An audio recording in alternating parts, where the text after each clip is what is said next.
So I would like to invite Mr. Solomon Dindi from Maren. He's our last speaker in this session, and we are still doing good in time. Thank you.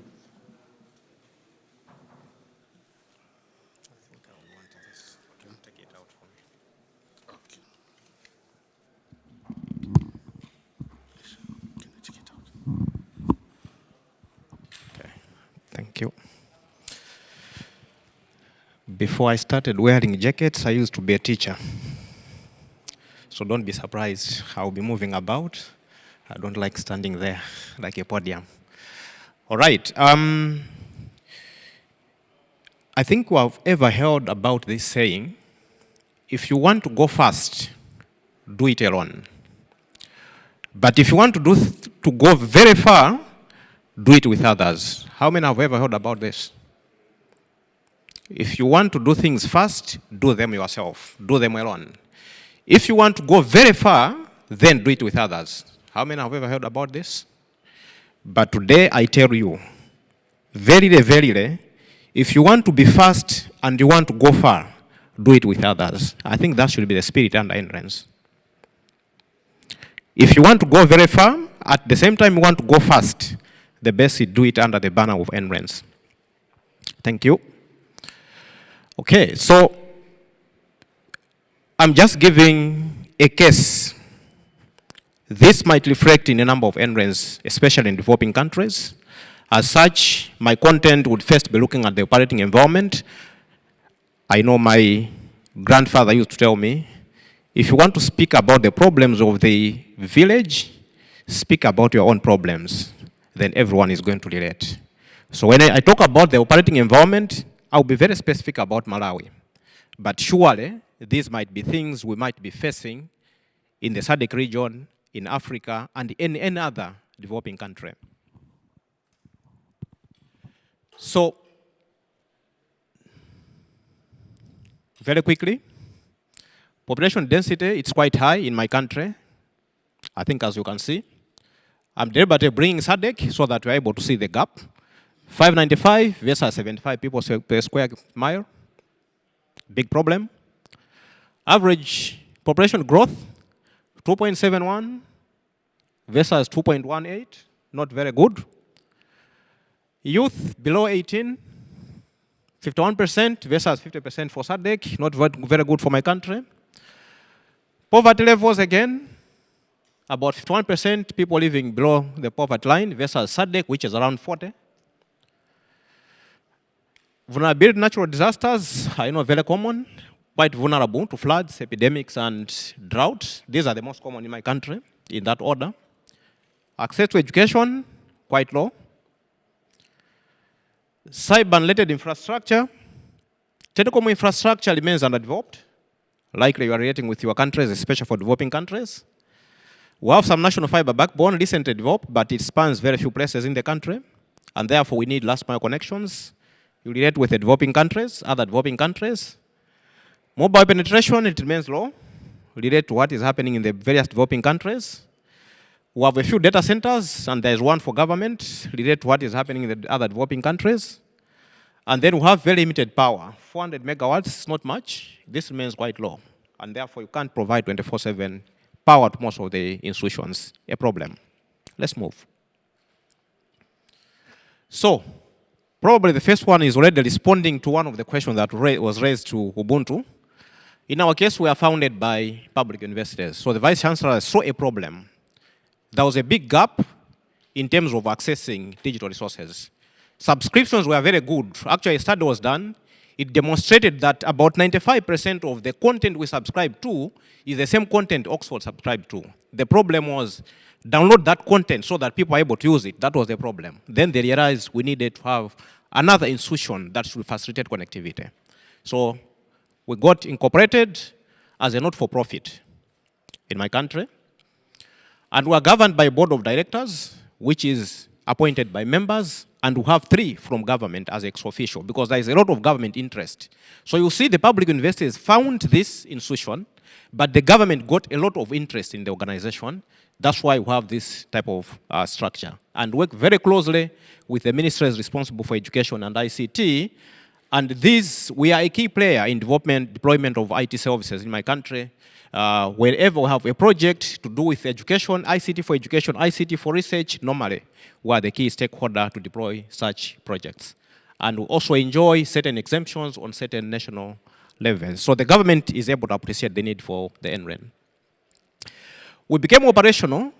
Of course, all sorts of things had been done, but there is a time when you need a lot of money so that you hire people, they start deploying the services. So this was a critical point when, through a government project funded by World Bank, we were given a grant to become operational.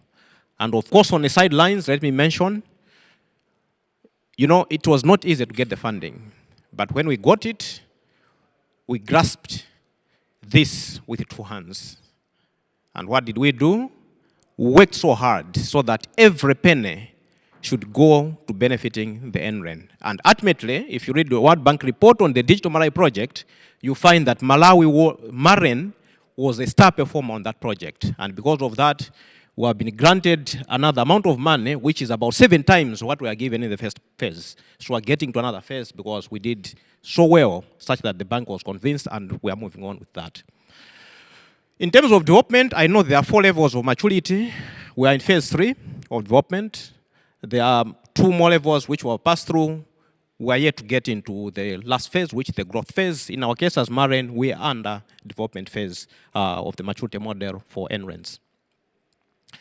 Now, what's the current status? I'll just quickly go through some of the things that are there on the ground. Number 1, we have an operational network. International capacity is at 10 gig. And we're getting there through Bonnet Alliance. Thanks, the guys are here. And then we have all the 6 public investors under our network and all the faith-based investors under our network. The problematic ones are the purely private, because people feel like they need to make money.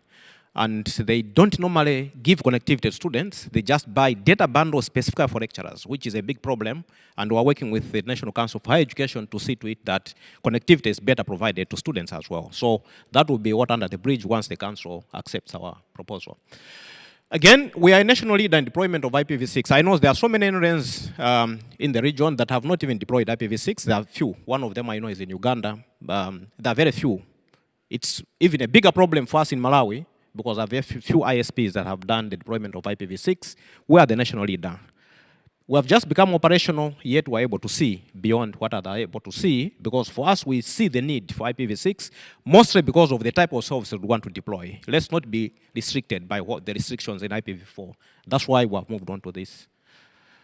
EduROM, I know we have talked about this. I don't have to spend my time there. We are there. EduGain, we are in the final steps. I know Eliakim talked about we are one of the candidates. Actually, last week we just finished the technical checks. I think by the end of this week we should be fully absorbed under EduROM. Again, Eliakim talked about the single sign-on research for life. I'm glad to report that under this piloting, Maren produced or brought in more members. I think we had about 40% of the members under that piloting coming from Malawi. So Maren pushed for that, and we have a few institutions participating in this. And the institutions are quite happy because now their students will be more mobile. Previously, for them to access the journal, the students had to be physically resident on campus.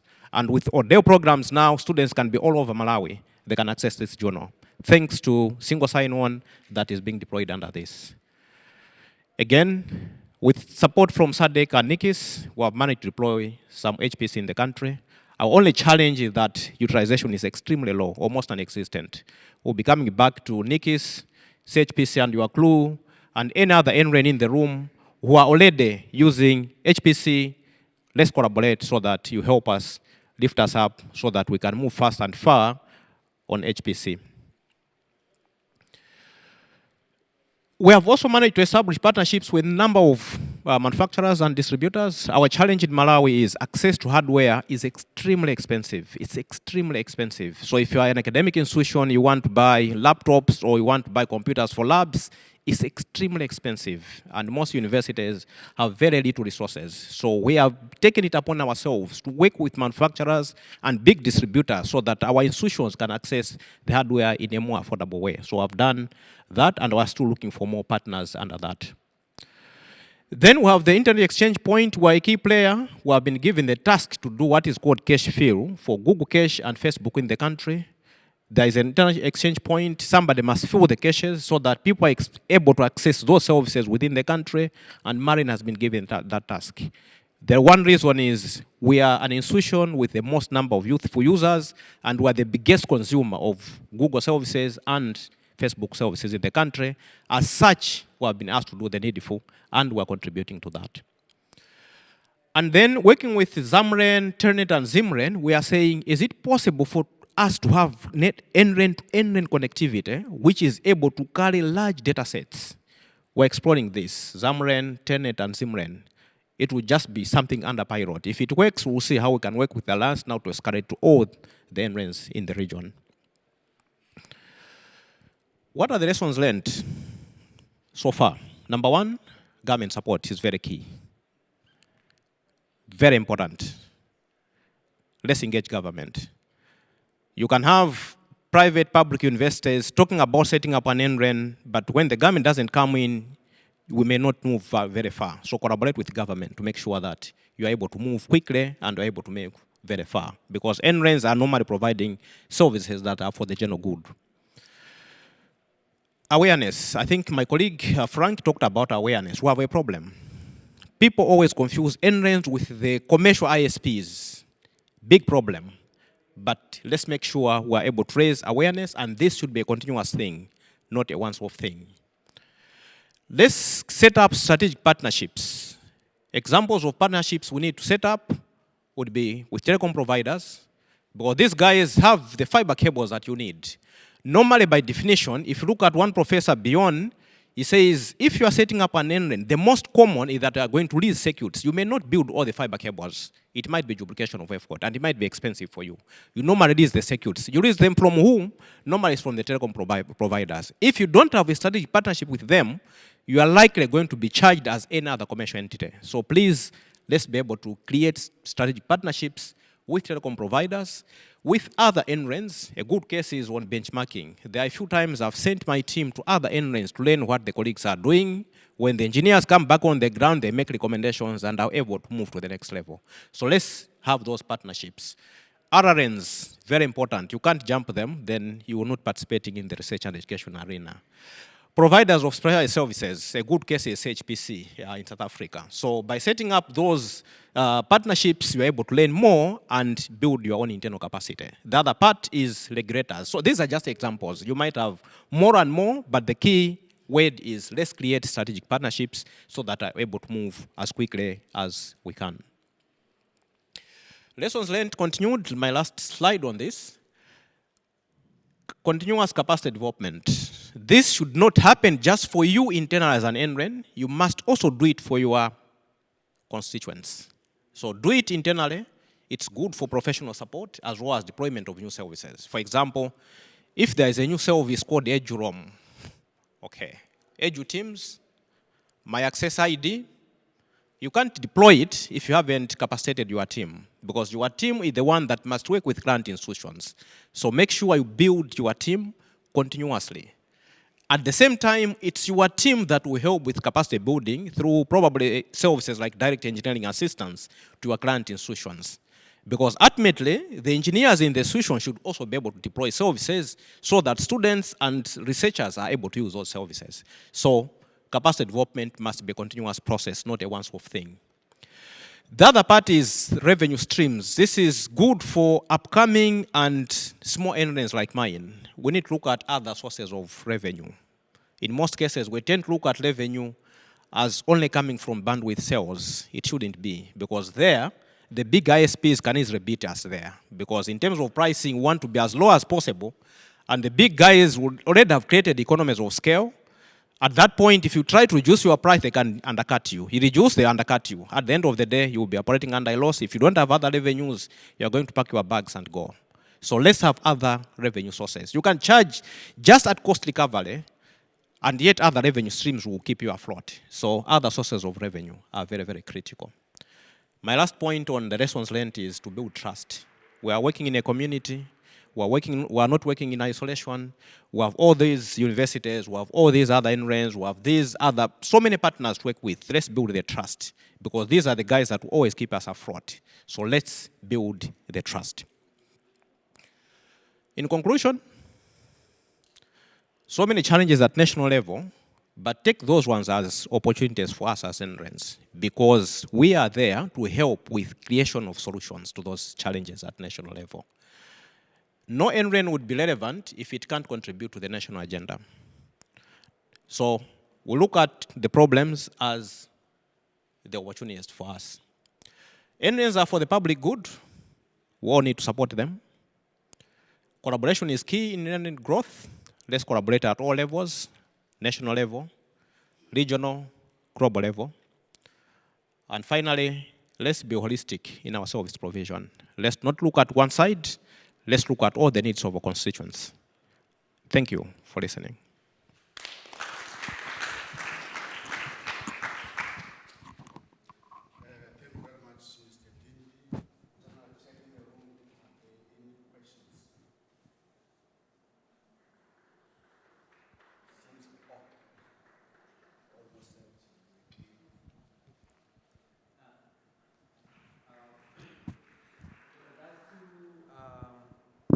Your presentation, seeing you said you are trying to explore with high capacity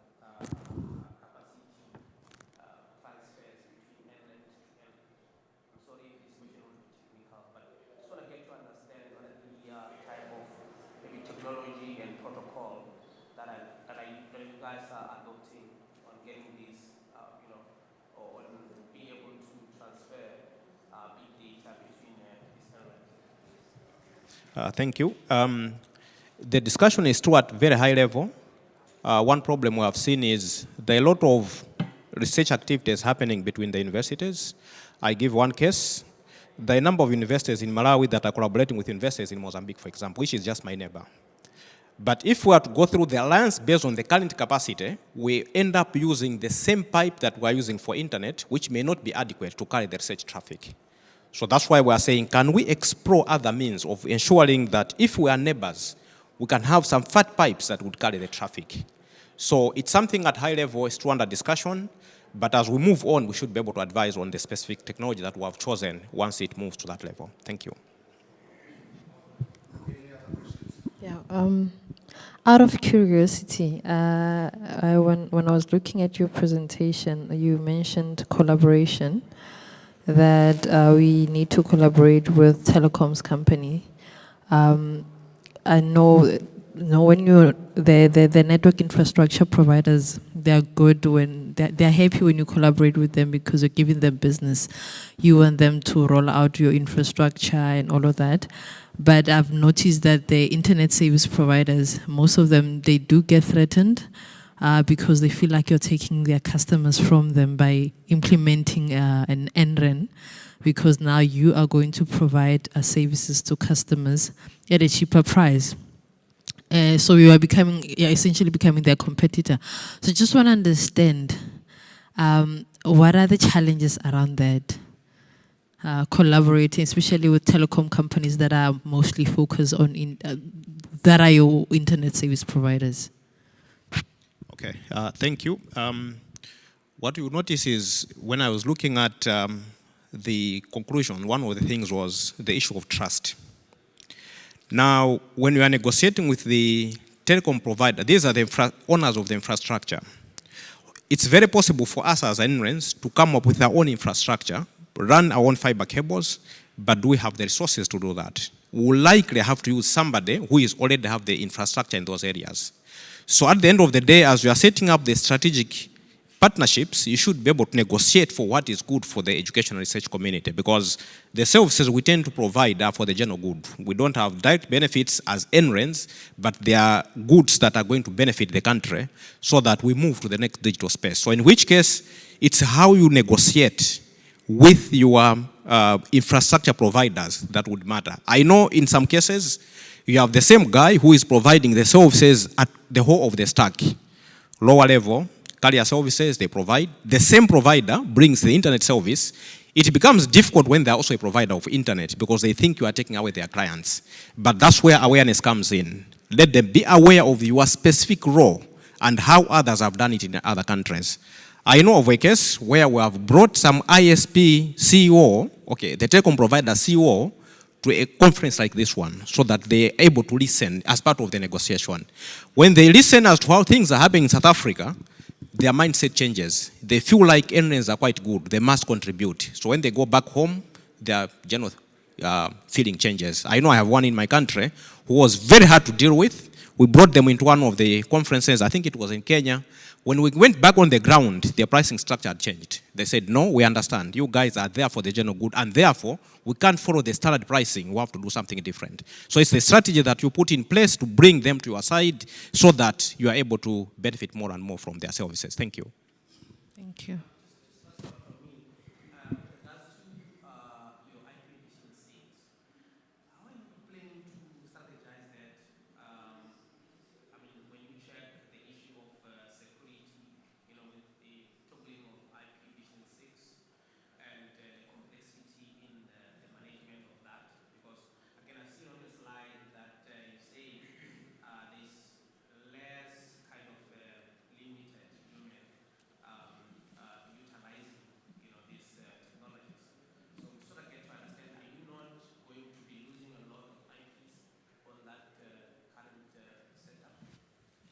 Well, I think let's demarcate IP as IP from the security.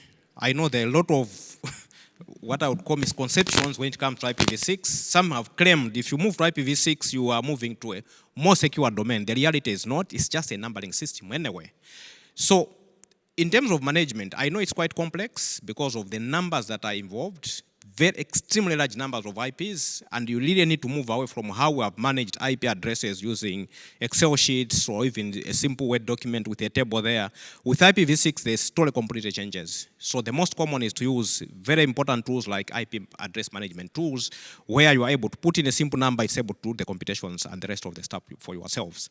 Now, when it comes to the capacity that I raised, of course, I was quite specific. This was on HPC.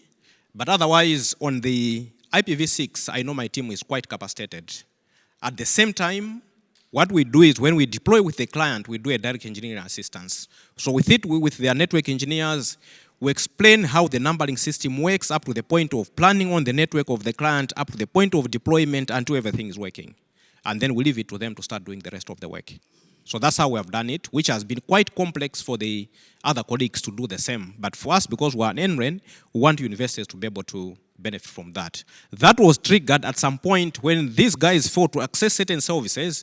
These are American services, which were purely in IPv6 networks. And you know, IPv4 and v6, they are not compatible. In which case, if you sit on one side, you sit on IPv6 or IPv4, there is a service only in IPv6. You can't access that service. So there were some guys who wanted to access something in America. They had come back to Malawi, and they had failed to access that service. You said, no, it's because of IP space. So we moved them to V6, they were able to access the service. So for us, we are triggered by that. So it's our interest to make sure that our constituents should not be left behind. Let them have the capacity to access the service or the content, whether it's only in V6 networks or V4 networks. That should not be a restriction. That's our philosophy when it comes to IPv6 in that regard. Thank you.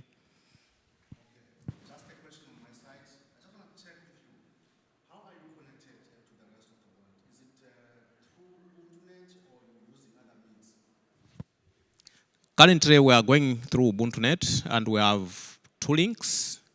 Okay, not necessarily two links. Okay, our links go to two countries. I know my colleague already raised the issue of problems sometimes, even in a country. We would have loved, my country is embedded between Tanzania, Mozambique, and Zambia, the other side. So ordinarily, we could have pushed the link through all the countries for resilience, but we had a very big problem with a carrier in Tanzania. So that's where we're also talking with Frank to say how can he negotiate with the carrier in Tanzania so that we can also benefit. So currently all our links are going through Maputo, Mozambique, and Lusaka, Zambia through UbuntuNet Alliance. Thank you. Yeah, great.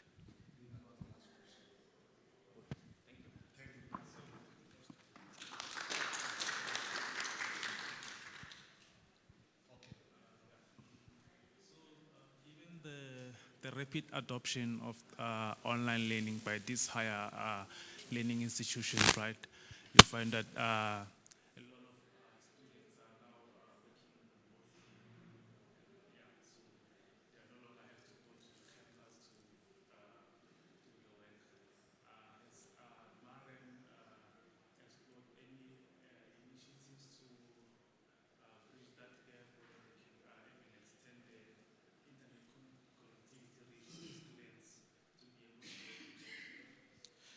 Yes, actually, we are picking a model from Uganda where they have extended Edge Roam to, they've called it Metro Edge Roam, where you go a number of sites outside campus where all you do is you do a study, you say most of the students are found in this. So you look at all those hotspots and you provide Edge Roam. So our target for next year is to have, I think it's about 12 sites connected. So it's one strategy to say, how do you bring connectivity to the students? Because when they go to the commercials to access services, in my country, the cost of connectivity is quite high. So can we make it more affordable for our constituents? So one aspect is to get a leaf, to borrow a leaf from what our colleagues in Uganda have done. And for next year, we are planning to deploy about 12 Edge Roam sites off any of the university campuses. Thank you.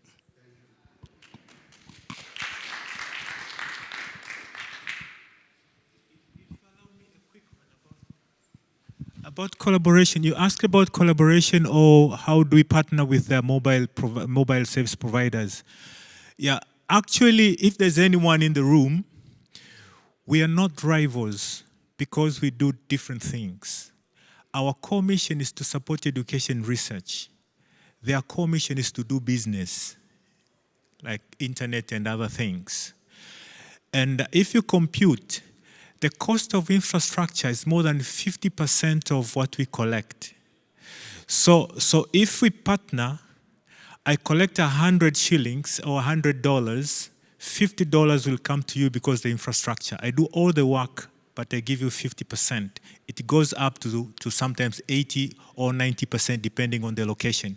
For a very big country like Tanzania, you can pay up to 90% for infrastructure. He doesn't have to do anything as a telecom. I just give 90% of what I collect. So we partner very well. Again, when he rivals with another telecom and he takes my traffic, I have EduRoam, I have EduGain, I have some resources that other telecom doesn't have. So I have an advantage. So they come close to me so that they can benefit, they can have an upper hand while they are arriving with other telecoms. So actually we are not a threat.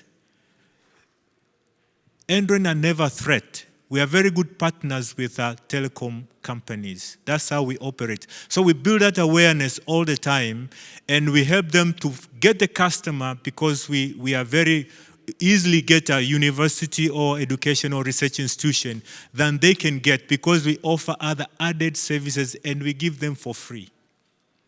You see, they sell internet, but we sell internet and other 30 add-ons. You see, 30. You buy one, you get 30.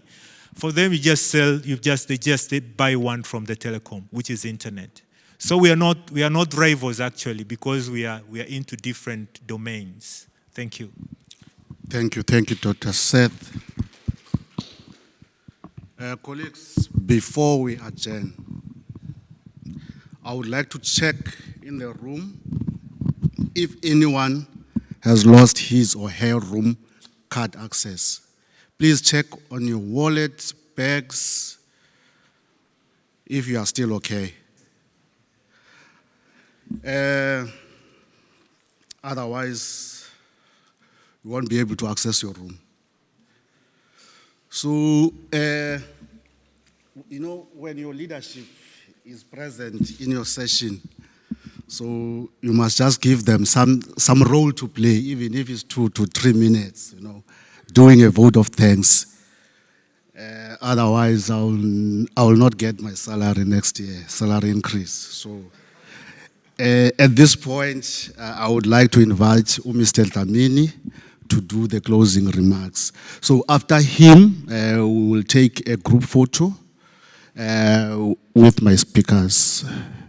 Mr. Tlamini, over to you. I'm sorry to put you on a spotlight.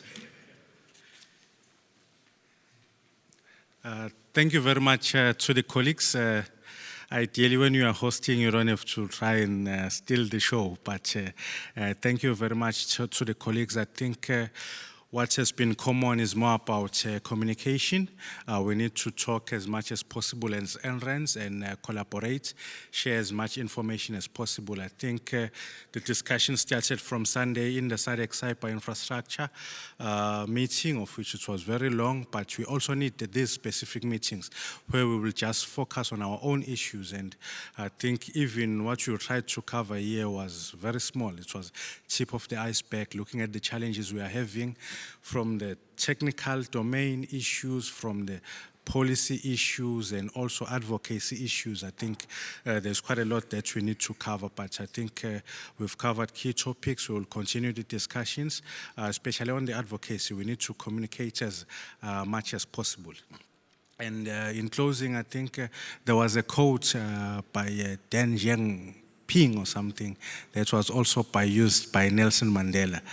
He was asked about the model. I think we talked about the model for NRENs. Nelson Mandela was also asked about, I think, socialism or capitalism. He said it doesn't matter whether a cat is black or white, as long as it can catch the mouse. So that's what we need to do.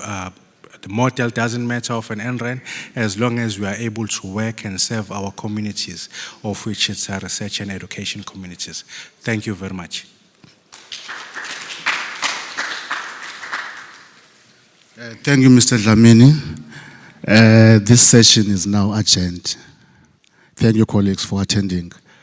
My speakers, can you please remain behind?